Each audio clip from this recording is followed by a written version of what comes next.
Who would be a Wolves fan, eh?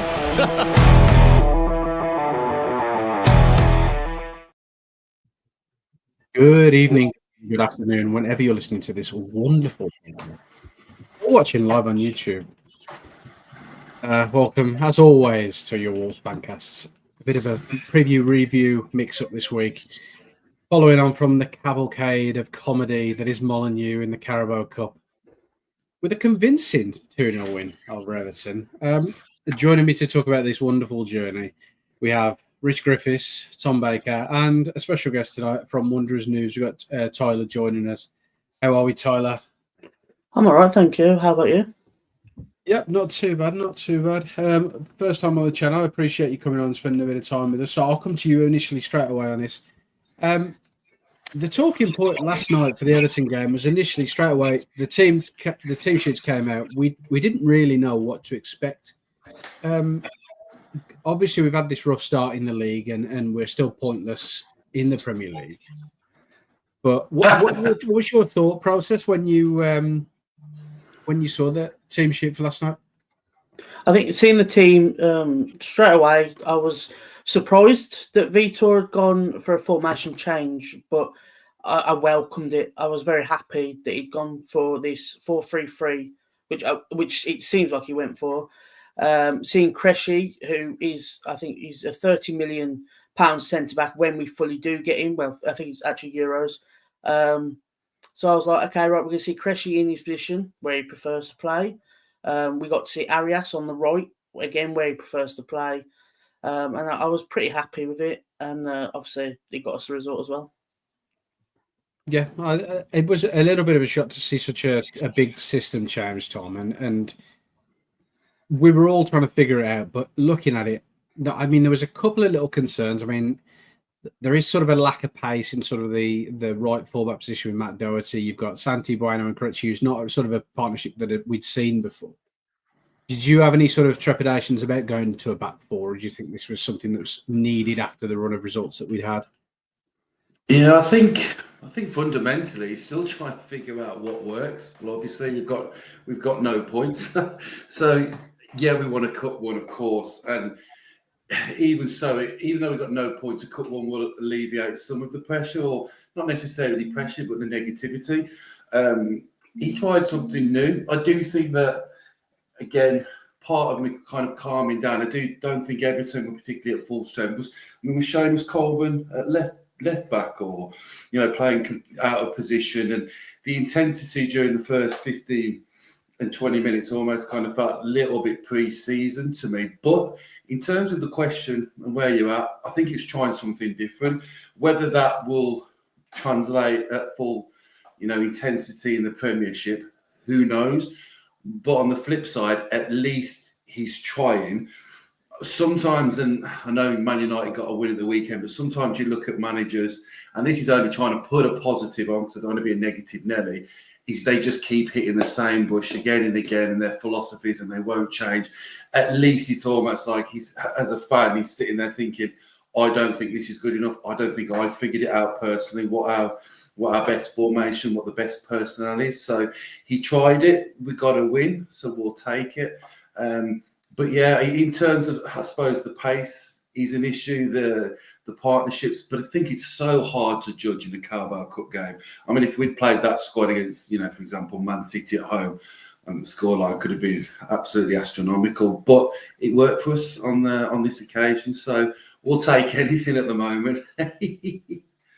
Yeah, and I think it's sort of what Vitor said about in the post game was about building confidence, having results that really matter, and it's a key point in the season, Rich. Like you look at where Wolves are, they're struggling to sort of get a result in the league, but they're having these couple of wins, are just holding the togetherness together for this squad, aren't they? And to see players like Andre come back in, it's important to sort of have these best players available and have these playing at a level that the manager wants them as well, isn't it? Yeah, exactly. Well, we've got obviously minutes in the tank again for Larsson. Obviously, he's been out for a few weeks with his mystery injury and things. But Yeah, we've just got to try and work out a system, whether a 4 or a 3 or a 5 or whatever we're going to do. But there's positives. We didn't go into the game. We were a bit unsure maybe, but like Tom was saying, they've changed the formation, they've changed the squad around, we've freshened things up. He's trying some ideas, which at some points, we maybe thought he wouldn't change it ever, and you just keep doing it, and he's rescued people like Aguado, who's had a bit of a torrid start to the season. He's rested him, and Gomez has been in and out again. So yeah, it's not points on the board unfortunately, but it's the next round of the cup at least. So yeah, keep fighting, see what happens. Yeah, I think massively so, and I think what we wanted to see is these players who've come in, Tyler, who've been signed in the summer to make an impact. There's such a gap in the squad from obviously we lost the likes of Taj Cunha, Pablo Sarabia, and Nelson Semedo all leaving the club. One of those guys, and he was involved in the first goal, is Ladislav Krejci, and he looks a very useful player. I mean, he's not willing. He's not willing. He's very willing, I should say, to try and break the lines and make long raking passes. Do you think that he's going to be crucial to being in this side once he cements his place full time? I think he is. I was watching him obviously yesterday, and he seemed to be very vocal as well. And he seemed to show a lot of leadership, which I said in a post recently on Wanderers News that we seem to be lacking that. We've lost 4 to 5 captains, and I think it is hurting us. Like when you look at the team, again, I said on Wanderers News about like some stuck in the mud kind of vibes, because half the time the team's not talking. And as I said, Krejci seems to be talking at the back yesterday. He was very vocal with Matt, and I think that's definitely what we need. And I think he will definitely be one, especially at his price, that when he is fully confirmed as our player at the end of the season. I think he'll definitely be a key player in our squad. Yeah, I think so, and I think we need these sort of, as Vito said in the past, these oven-ready players, these ones who can come in and make a difference straight away, and we've seen that, and that. A bit of a Girona link-up as well between Santi Bueno and Ladislav Krejci. It's nice to see, and they have this understanding, and it's very, very good. Coming again to that first goal, Tom, and the man who everyone loves to hate and everyone hates to love is Marshall. Obviously, fantastic little moment for him, and getting that goal in the 29th minute, and obviously celebrating the life of a fantastic Wolves fan who is Mitch, who was there at the playoff final back in 2003 as one of the mascots there, pictured with Paul Ince for those watching on YouTube. Getting him to score a goal and having him and John Harris involved in sort of that build-up, it's only going to work wonders for this team and their confidence, isn't it? Yeah, the biggest thing was he took this chance, we've got to judge these players against the level that they're playing at, and well, we want to be playing at, because we're not playing at that level, are we, at the moment? But he had his chance and he finished it, and that's ultimately what we want, and that's what we need. I suppose Manetzi almost sometimes reminds me of almost like a Mick McCarthy throwback. I think it's very different to what we've become accustomed to, what we've seen with a lot more technical players, rather than kind of, I'll say a Didonka, but that kind of travel of thought with him. But he took it yesterday, and I do think, regardless of whether you're Arsenal, you're Man City, whoever you are, confidence in football is huge. It's massive. You're playing, again, they get paid very, very well, but they're in front of millions of people watching around the world. There's a huge stadium, they're shouting at them. That ability to take the ball, to want to progress, to gamble, to have an opportunity, to miss an opportunity. Haaland, when he scored his brace the other week, missed an absolute fluffer. That ability to just switch your mindset and make sure you take the next one. So he got his goal, hopefully. We just start converting, I say more chances, any chance we'll take, but start being more ruthless, because as we've seen many, many a times in the Premiership, it's so ruthless. If you make an individual error at the back, 9 times out of 10, it's going to lead to a goal. So absolutely fair play, Manetzi. I'd be interested to hear your thoughts, whether you think It's almost one of the questions I had is what is our strongest starting 11 as a fan, or what would be the best? Because normally I'm quite strongly opinionated over the years, and I don't particularly know myself what I would play to get the best out of these players. But I digress. I think it's a good question and a good point to make, to be honest, because I think seeing, and I think it was mentioned in the YouTube comments, sort of these putting the players and pigeonholing them into into the positions where they need to play and where they're at their strongest. I think that's the key to any sort of success that we're going to have this season, I think, moving forward.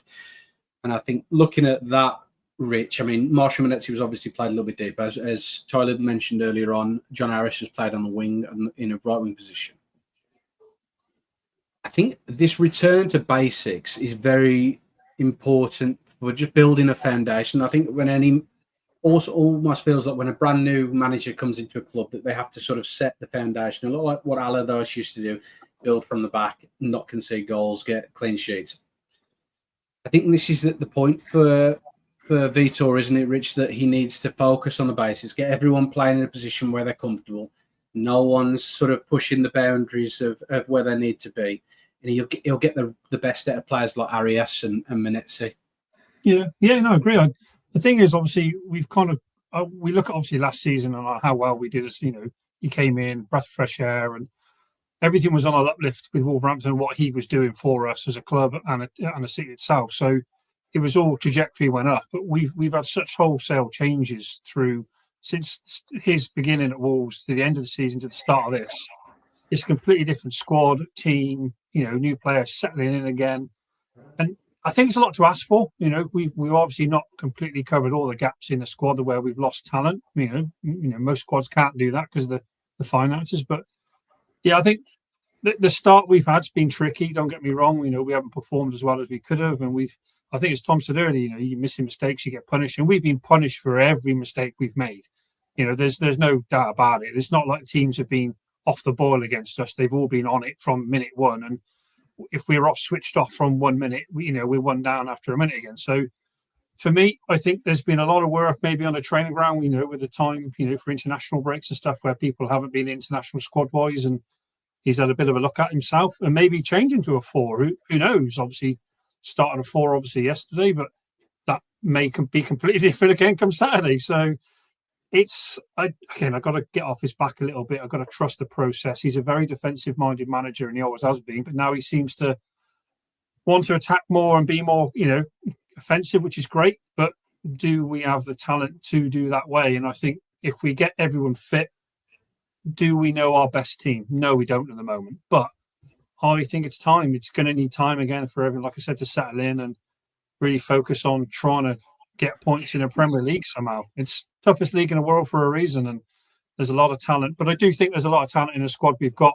We're definitely not the worst team in the league, but we're just not performing to the standards that we really are used to under Pavara, to be honest with you. What are your thoughts on the system? Because one of the ones that comes to my mind is if you go 5 at the back, the wing backs are so important in that system. We all know because they will pie and wide, they're up and down constantly. Do we have the personnel when you're looking? For example, if you played Hugo Bueno, Hoover, I think Rodrigo Gomez is good to watch on the eye, but defensively, the ball over the top, in behind, he's time and time again going to be out of position because he's not that. So the question is, can we with the personnel even play 5 at the back? Like most squads, you've got to adapt to the quality that's in the squad. If we can only play a 4, we play a 4. It's as simple as that. We've got to play to our strengths, and if we've got to revert from that until January and he buys the players he wants to buy in and maybe go back to it in the back 5 as a 3 or whatever, then fine. But there was, I think someone put a stat in the group, it might have been Dan actually, that Hugo Bueno's created some of the most chances in the Premier League so far for our team. So that was a bit of a shock at the start of the system, thinking, well, okay, maybe he hasn't been as bad as we think he has. But yeah, it's a tricky one, isn't it, really? System-wise, it's going to depend on what we can actually, put in as a, fitness-wise to start with. And obviously form. Our form for some of our, better players last year is borderline non-existent, to be honest. Like Agbadou's gone from looking like an unbelievable world-beating centre half to looking like he's really not played football before. And I don't know what the reason behind that is. Is it some issues in his personal life we're not knowing about? Is it just form's gone out the window and we had a lucky 3-4 months with him where he was great? Time will tell whether that'll change again if and when he comes back in the team, obviously. Yeah, it's very difficult. And I mean, you sort of look at what you were hinting at then, Tom, was what sort of changed from between this season and last season. I think the biggest change was losing players like Cunha, Sarabia.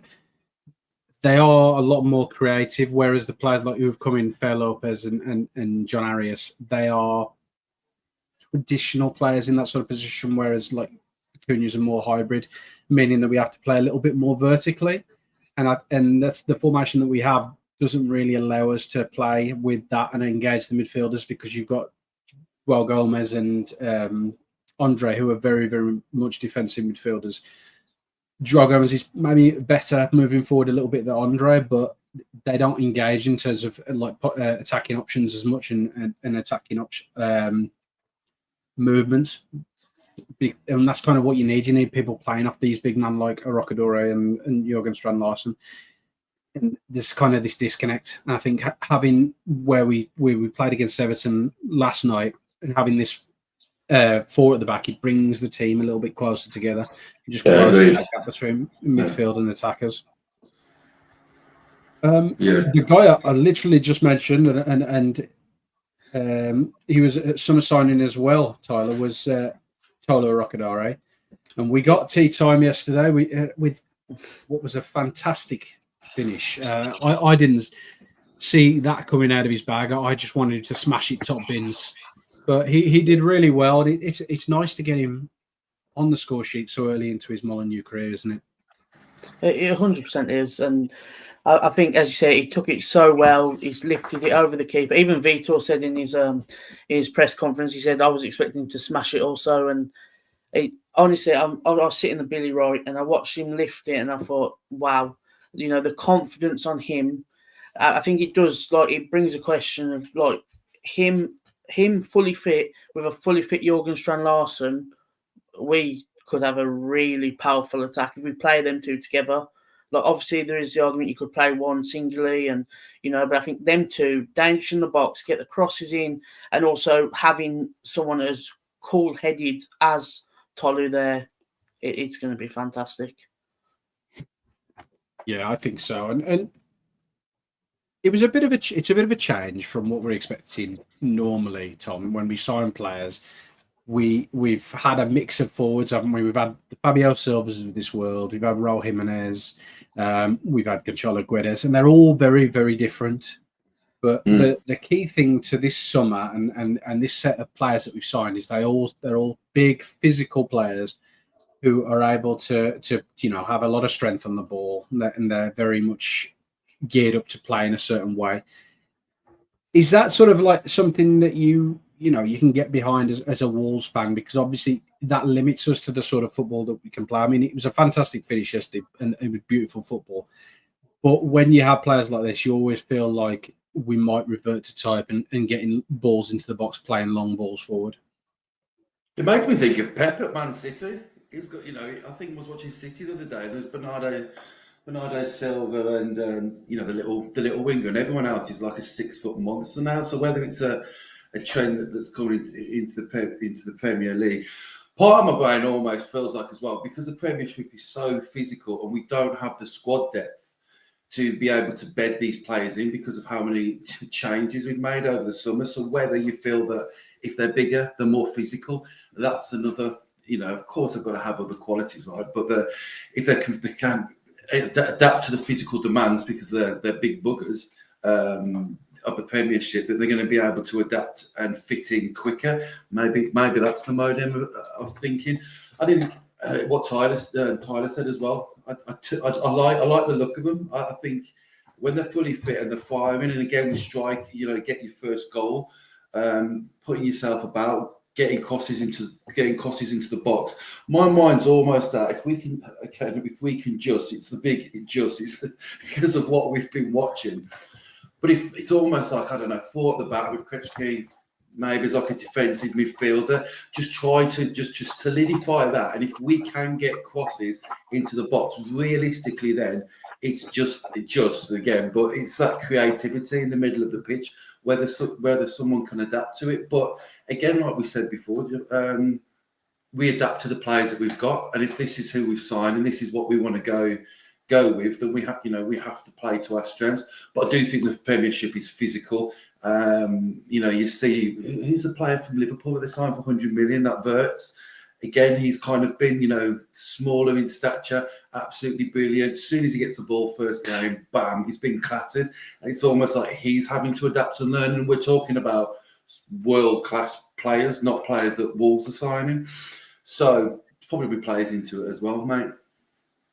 Yeah, I think so, and I think there is a sort of need for it. We've always been bullied when we played against certain types of teams. I mean, we can often think about the way Connor Cody played against the likes of Alexander Mitrovic and how he was able to isolate him in football games and really sort of abuse that lack of physicality that we had as terms of Wolves players. I'll come to you sort of lastly, Rich, on Rockadore. I mean, how do you think he's sort of settled into the side? I mean, he came in his interview, he wanted obviously to play games, but he said himself he was about 30 minutes of football fit at that point.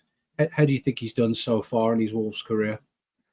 I think he's had flashes of brilliance. Like, remember the first bit of seeing him at the Newcastle game, some, great interplays, some flicks, tricks. He looked like he was keen to run at people with the ball and was direct, which is what we've kind of been missing. Most people in the Premier League seem to run 20 yards forward, stop and pass it back, and we're no different as a team. But I think it's, an impressive finish last night with composure. Again, maybe that's what we've been lacking in our squad for this season, at least, where composure's not really been there. So breath of fresh air, to be honest. Big, strong, powerful lad.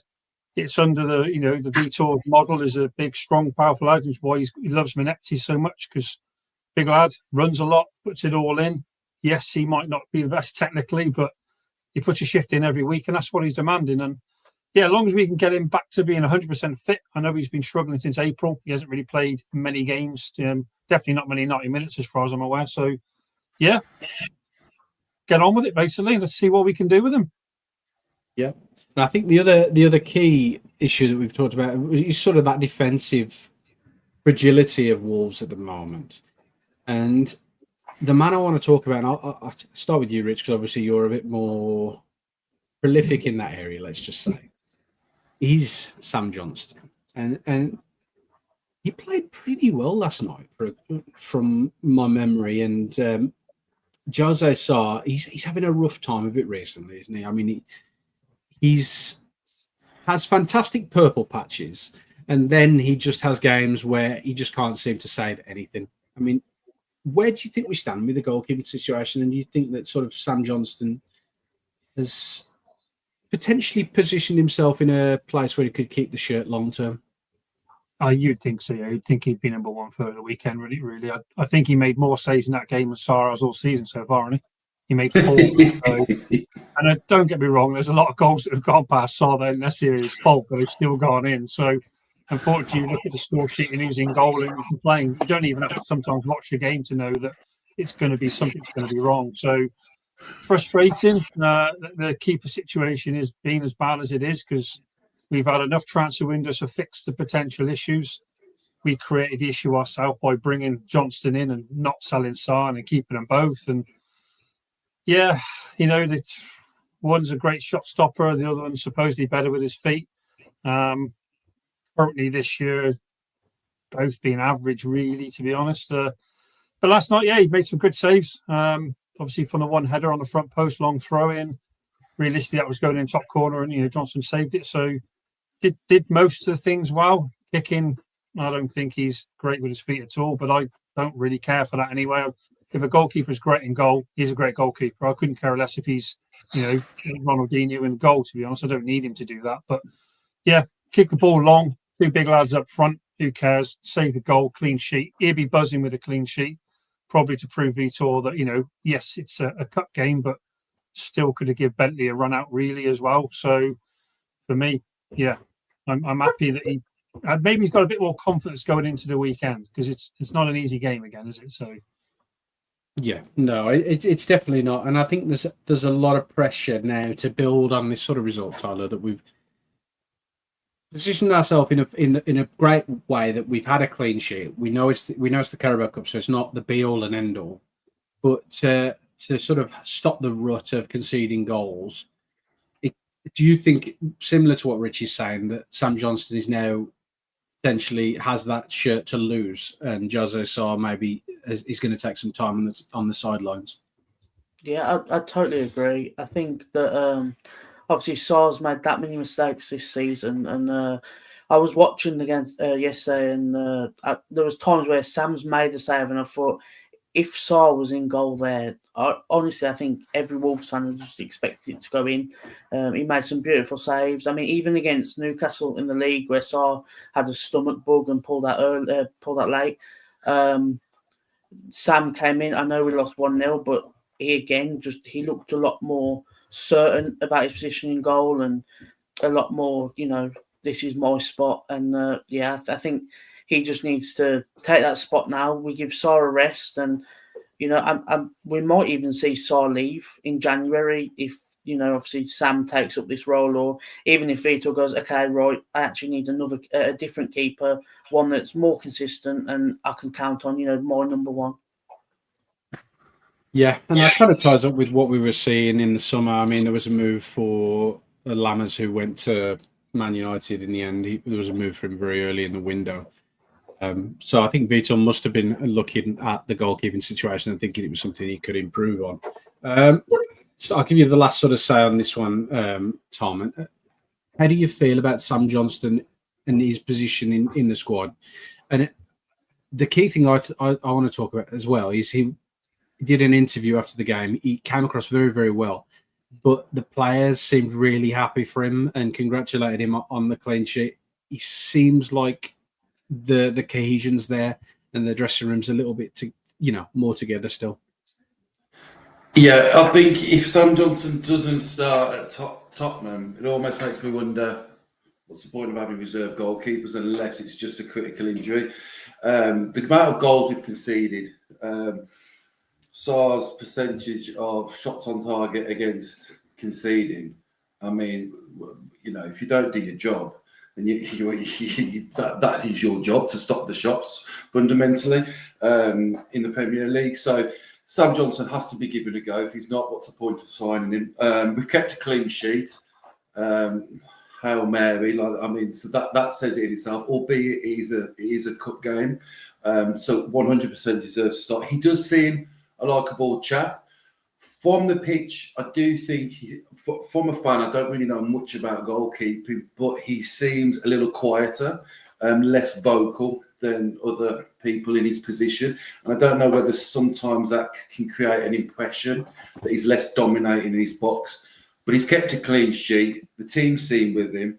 Sarr's been, I don't sound harsh by saying next to useless, but you cannot keep performing at that. And it might even do Sarr some good because since he's been in, I mean, I know when Sam Johnstone came in and then, he came back in, but he's pretty much been our number one predominantly since Patricio. So, let's give Sam Johnstone a go. If the biggest one, mate, is solidifying your back four, because all the good teams and teams that do well, defenders, their centre halves know what the keeper's going to do, and the keeper knows what the defender's going to do. And because there's so much happening on the pitch, it breeds confidence. So again, try it, but again, we've got to know who our back line is to make it work effectively. But don't want to start moaning too much. No. I mean, we can moan a little bit more when we sort of talk about Tottenham coming up for the weekend. But as sort of an end piece to the Everton game, the draw for I believe it's tonight, the conclusion of the Port Vale Arsenal game. Wolves are going to be in the pot in the fourth round of the Carabao Cup, ball number 10. I'll sort of come around the three of you. I'll start with you, Tyler. Who are the teams who are left? Would you like to get in the next round? I wouldn't mind a Wrexham, really. I don't know why. think we could, I think it'd be an easier game, but there's never an easy game in the League Cup. But I wouldn't mind a Wrexham. However, I think in my head, and in my heart, I feel like it's going to be Brighton away again, because it always is. Yeah, I mean, we had them obviously last year, third round, and took that disappointing result. How do you see the cup, Rich? And do you think it's important that we keep this sort of form up for the side and focus on the cup games? Or would you rather just take one of the big boys, just get it over and done with, and get knocked out in the fourth? No, winning football is winning football. It breeds confidence, isn't it? So for me, if we can win games in any cup format or even the league, it's going to breed confidence in the form and increase, hopefully, things, people want to be at the club and maybe attract more in the next window as such. But for me, it's great to win a trophy, wasn't it? It's been a very, very long time, for a proper silverware, such as they call it, rather, League One and the Championship titles, as much as they're big when you're in it. We want to win. We want to win a trophy, a proper trophy that we can sit down and be a bit more, pleased with. But yeah, I'll take, anything right now. We just need something to happen with this club to turn it around. It's been a dreadful start, so maybe a good cup run can put our form into a different stratosphere to a degree, and then we'll go from there. Really. Yeah, I mean, I am with you. I'd rather get to the late stages and do well in there and potentially win something. I mean, we've seen what it does for confidence. I mean, Crystal Palace have got a 19-match unbeaten streak, and that includes the FA Cup final and the Charity Shield against Liverpool and Man City, respectively. Coming to you on that one, Tom. I mean, we've got the likes of Wycombe Wanderers, Wrexham, as previously mentioned, are still in there. Do you fancy one of these sort of lower clubs, maybe in a nice away day, or at Molineux, where we seem to have a fantastic win streak in the Carabao Cup? I want Wrexham away so I can go. Personally, I think that would be cool. I think the cup is about it's all we've got at the moment. The only thing that's made me smile whilst wearing a Wolves top is this cup. So we need it. I want it. I want to continue. There's something about the cup as well, the magic of it, visiting those different grounds. We get pumped by the big boys at the moment.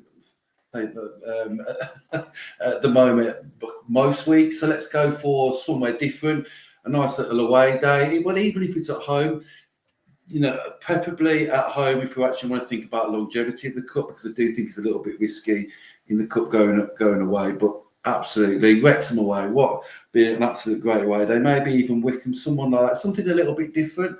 And let's see how far we can go, because anything can happen in the cup. But that's what I'm clinging to, because without the cup, it's just going to be a survival season, let's be honest. I mean, even if we turn it around, we're still going to be in the bottom, floating around the bottom six for the whole of the season. So at least we can be passionate, dream, dare to dream. And that's what football's all about, really. Having at least smiling about things rather than just clinging on for dear life. So, yeah, Wrexham away for me, mate. Very much so. I think I'd go with Wrexham as well. It's just nice to be to defeat them and have a little spot on the Welcome to Wrexham show, and to see Mr. McElhenney and Deadpool himself getting a bit pissed off about the result. That would probably cheer me up no end. I'm just going to take a little break for everyone watching on YouTube, and then we'll come back. We'll talk about the Tottenham game at the weekend. For those who are listening to the podcast through usual places where you do listen to that podcast, Spotify is normally where the main one is, but others are available. You have a few ads, but for those watching on YouTube, we're back in about 10 seconds.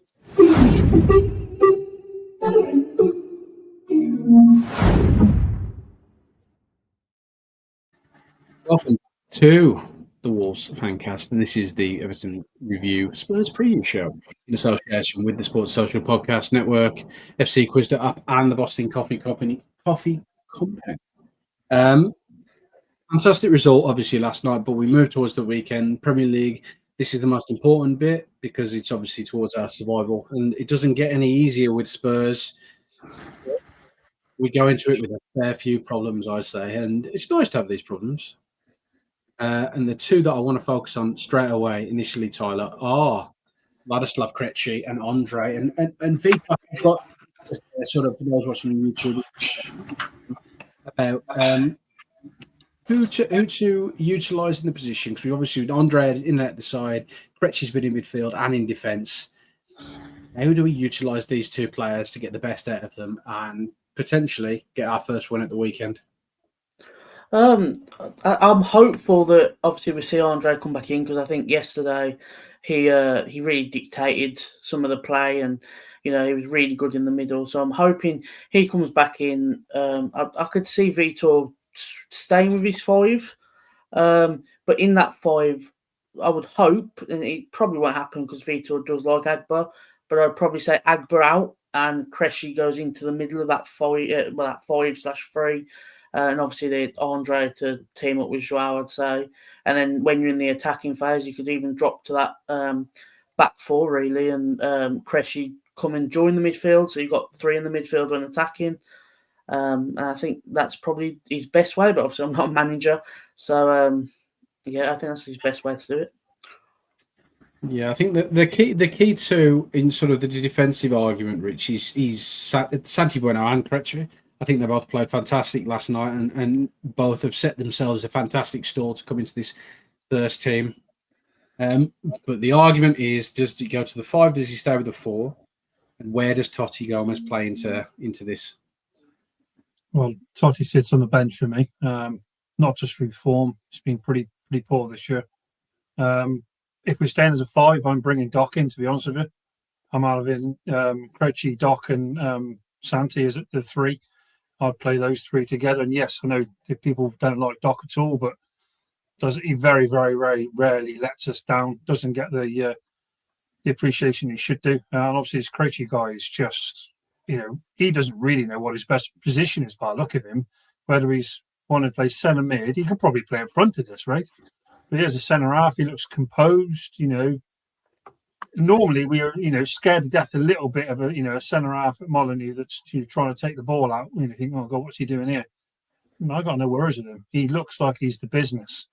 Does raise a couple of question marks on why so many other teams have not wanted him. Maybe I don't know why, because he looks very, very good, very, very talented. But yeah, I'd have a 3. Obviously, I think Tom brought up earlier. It's depending on what you do with the fullbacks, whether you want to have them wide and they're bombing on constantly, or whether you sit as a 4, be a bit more potentially solid and sit, 4 basically at the back rather than just a 3 going forward. And I'm easy either way, as long as Cressy plays, does well and keeps improving, we'll get better. I don't see much room for Totti to come back in personally.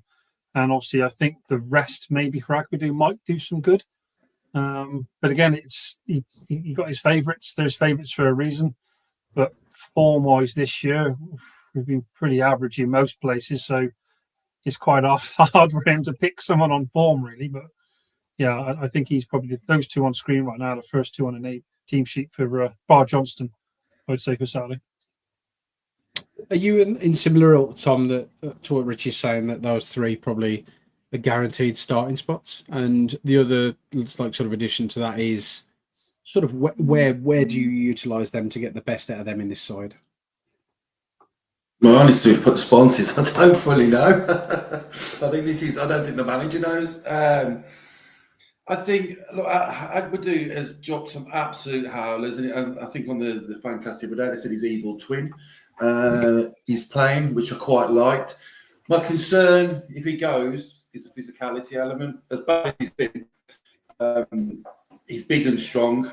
And for example, if you've got a Santiago Bueno, and that's actually great on the ball, but your centre half need to be big and bullying and intimidating them. But he has played dreadful. Part of my brain almost goes, do you kind of do four centre halves, and just kind of set your stall up, have Andre and Gomez there, and then just kind of say to the others, right, away you go, see if you can do some magic. I think the key for us here, it sounds obvious, but it's solidifying. However, we just become difficult to beat, especially away from home.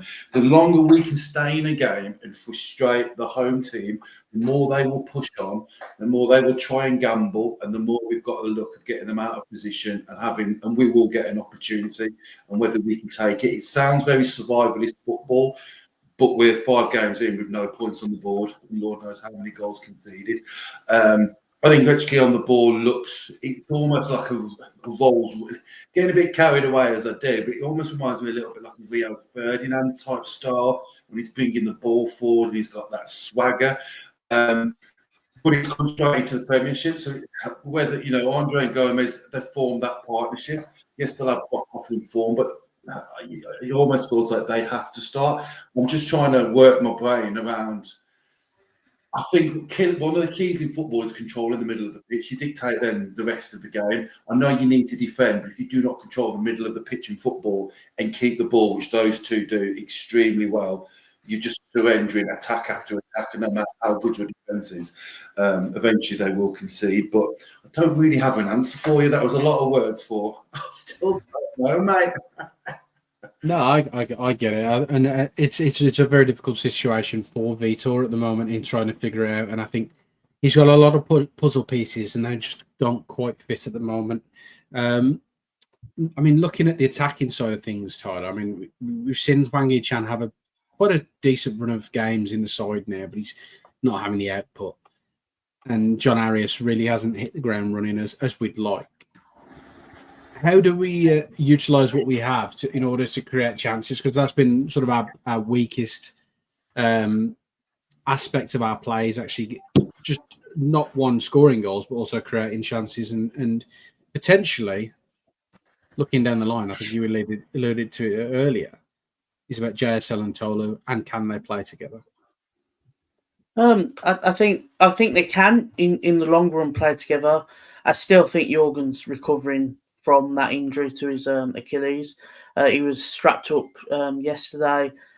I think Tolu, will start against Spurs, and then I would like to see Fer Lopez starting. I really, really would. And then from there, you just choose. From there, I'd say put Arias on the right, maybe, because again, he played really well on that right. And then obviously Fer on the left. But with I think they will play together, but it won't be yet, I don't think. Yeah, I think it's still a bit early, as you said, and both players are sort of struggling for full fitness, so we need to rotate them, don't we, Rich? And we need to rotate the options in the attack until we find sort of a recipe that works, as it were, because we're not quite getting the proper result, are we? No, I think for the Hwang kind of side of it, it's as soon as he picks up the ball again, he wants to run, and he looks like he's can do it, and then all of a sudden he pulls out a shot, and it's row X or sort of throw in, or he just doesn't look at it when it comes to actually shooting. But he'll bring people into play, and he can hold the ball up well. But it's just we need something with that extra bit of quality and maybe a bit of form to produce that little bit of magic. And obviously, dare I talk about the rat that is Cunha, and he produced those magic moments last year where he decided with his brilliance that he was going to do that, in games. And I think that's what we're missing. We just don't have that.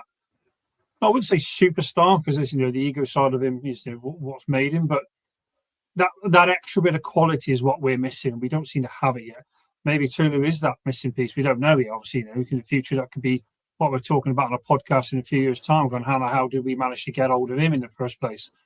But we just got to, somehow find something, a bit of luck, a bit of form, but obviously what Thomas said, but also keeping a clean sheet might not be a bad idea here now. But starting wise, I'm hoping that Strand Larsen's back fully fit, ASAP, because we're a better team with him than without him for sure. And yes, he's had his issues with a potential move to Newcastle, which I get it. He's turned his head a bit, but he's got to knuckle down till January if that's the case, and that's that. Prove his worth to us as a football club, and then we're paying him every week to perform. And if he's not, then we go again. No, 100%. I think we need to get the best out of the players that we've got, and the key with that is creating chances, scoring goals, getting assists, Tom, and the guys who have been brought in, they haven't really hit the ground running, have they? And where do you think our strongest options are with our forward players? Obviously, we're probably going to go with a one, so it's a Tolu or JSL, but it's those two that play with them that no one, unless they can read tea leaves or can stare into the ether and can see the answer, can tell me, because I'm not sure myself whether it's Fer Lopez and Arias, whether Hwang is the one to be involved there. Steady. Or Bellegarde. I just put I just put the questions out there. I don't do the answers, but you know what I mean. But sort of, what's your strongest sort of front three going into the weekend? I think it's just, this all boils down to, again, without going off on a complete tangent, man, where the club's at in the selling club. I think it was just, I don't know the exact numbers, but something like, I heard that it was like 65 goals that we scored last season, or whatever the number was. Like half of them no longer play. Over half of those people that scored the goals are no longer at the club. So ultimately, you've then got to replace those goals. In past seasons that have gone by, we've had even a solid team. I remember when Cunha first started, he wasn't ordinarily first name on the team sheet when he came. He was on and off the bench for a long period of time. And we're talking about arguably one of the best players that we've had over at Wolves over the last kind of 5 years. So these players are thrown straight into the deep end because we have no other option. And it's almost like, go on then, right click at an elite level, which is really, really tough. I think the best approach for me, and how you go about this, Lord only knows, because I'm not paid a Premiership manager's salary, but get your defence, get it organised, and set pieces, long throw-ins, try and hit them on the break. We need some pace. I like the look of Fer Lopez. I think even like that Rodrigo Gomez, Fer Lopez potential pace with Strand Larsen, if he's fully fit, 100%. Of course, that's just nonsensical. He has to start, but one up top. Hwang for me, just I don't know. It just I don't know. It just doesn't sit well when I'm watching, and I don't fully know why. He does sometimes hold the ball up, but we cannot. But if we're hanging our hat on Hwang as our saviour for our relegation season, we are in serious trouble, in my opinion. It's only my opinion, but I go with, of course, one of the big buggers up top, Fer Lopez, and whoever else you want to try. Maybe even Rodrigo. Oh, no, again. I think even if Krejci was a box to box, because I don't know who we played against, and he threaded that pass through for the goal early on in the season. That beautiful pass. So whether he can get down and carry the ball, we can have Gomez and Andre sitting, and he can kind of gallop forward. Then we've got the two kind of pincers with the big bugger up top. That might work well. I don't think it's perfect, but that's why we are where we are. But keep saying it, man. I've probably said it 100 times this podcast. Just solidify the defence, get the ball up, get corners, get even if it's 0-0 at 85 minutes, get Tolu on, boom on the corners. Let's just start launching balls like Stoke City, because all we need to do is win one. Let's just get some confidence. Doesn't matter how dirty it is, get the win, and then we'll worry about that the week after. No, I totally agree with you saying that we need to build from the back, because I'm always one for shouting about doing the basics right, and within football, if you don't concede goals, you invariably don't lose matches, because you're either going to get a point or you're going to get three. I think the key now is sort of building on last night's result and sort of taking that into the weekend. I think we've talked a lot about that and waxed a lot of lyrical about who should be playing, who should not be playing. Sort of lastly, because I'd like to wrap it up before we go too deeply, I like to come around. I like to ask one for a bit of a outrageous take for the weekend. So something that you think is going to happen, but it's a bit out there, and then sort of a score prediction.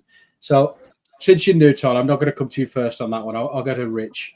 But so, Rich, what's something sort of outrageous that might happen at the weekend, and then give us a score prediction as well? Sarr to keep a clean sheet and make 4 saves. I think that's outrageous currently, his form. Yeah. Spurs are very, very good this year under obviously a new manager, a very similar team, but I will take anything out of that game other than a defeat, honestly. 0.3, whatever I can get. I just don't want another crushing defeat, 3-4-0, whatever. It looks like we've not bothered. Put a shift in, great effort, some hustle. Yeah, and ideally a clean sheet. Like you said, that would potentially mean we've either got a point or obviously a win, whatever. But I just want a performance, should I say? I just want the lads to put something in, a shift in. They've obviously produced with a different squad last night. A win, yes, in the League Cup, whatever, but it's still a win. So hopefully that can have a good week's training, and we can go and hit the ground running and really kind of start turning the season around a little bit. Yeah, I'm hopeful. How about you, Tom? What's sort of your hot take for the weekend, and then give us a score prediction? I think Star keeping a clean sheet. I think something outrageous out there would be me not to lob the remote control across the living room at least once during the game, or the next door neighbours not be banging on the wall because I'm losing my banana boat or what I'm watching. But no, a clean sheet would just keep even if it's 0-0. I'd be with a point. We're just not on a big fat zero. So anyone that knows and everyone knows I support Wolves can just leave me alone. Then at least we're just not on a big fat zero at the bottom of the table, and I've got no defence, and you can just be laughed at in the pub. Score, head or heart? Hey, give me both. My heart says 1-0. But if we went with my heart, we'd never lose a game and we'd be winning the Champions League. So that's not something to put your money on. Head, I think Tottenham are too pragmatic. I think he'll have watched us, understand where our weaknesses are, and unless we considerably improve those weaknesses, we will be found out again. So 2-0 Spurs. Okay.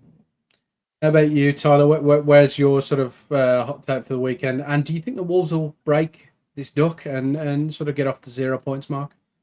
I think my outrageous take, I'm going to go something different, and we all know how he plays, but I reckon Wangi Chan will either come on and score an assist, or he will score an assist from starting. So this is why it's outrageous. You high, Tyler. I reckon he'll come on, he'll score an assist, and I've got in my head 2-1, and I think it could go 2-1 Wolves. I think we'd all be really, really over the moon with that. I'm not going to lie. This is what you're great way to do it. This is when you're young, you're optimistic. It's been broken down by Colin Lee. Yeah. It'll get you eventually, Tyler. You'll be like us.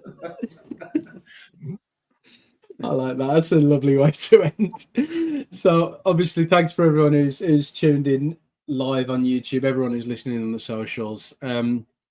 Thanks, Tom and Rich, as always, for coming on. And thank you, Tyler, for having your sort of debut on Wolves Fancast. Since you're new, people might not know you. Where can they find you on social media? On social media, it's at Wanderers News on Facebook and Instagram, and Wolves Tyler 28 on Twitter, or X, whatever you want to call it. Fantastic. Don't forget to drop Tyler a follow on Facebook, Instagram, and Twitter. And for those who are watching on YouTube, drop us a like, subscribe if you're not, ring that bell, you know all the good stuff. And until next time, thank you, Wolves fans, and come on, me babbies, we got this somewhere. We got this against Spurs, surely. Surely we get one. Who would be a Wolves fan, eh?